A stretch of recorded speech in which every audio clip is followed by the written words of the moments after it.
சீமானெல்லாம் சீன்ல இல்லை.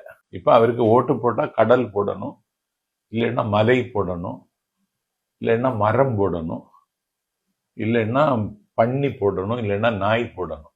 மனிதர்கள் வாக்களிக்கிற நிலையில சீமான் கட்சி இல்லை இன்னைக்கு. கடல் ஓட்டு போடாது. அந்த கடலை வச்சு வாழ்ற மீனவர்கள் கடல்ல கிடைக்கிற மீன் நண்டு இதையெல்லாம் சாப்பிடுறாங்கல்ல, அவங்க ஓட்டு போடுவாங்க.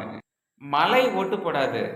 மலையையும் மழையையும் ரசிக்கிறவங்க நன்றியோட ஓட்டு போடுவாங்க. மரம் ஓட்டு போடாது. அந்த மரத்திலிருந்து வர்ற சுவாச காற்றை சுவாசிக்கிறவங்க நன்றியோட ஓட்டு போடுவாங்க. பன்னி ஓட்டு போடாதடா பன்னி பேல.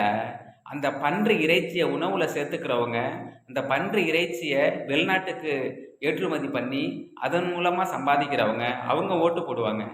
நாய் ஓட்டு போடாது.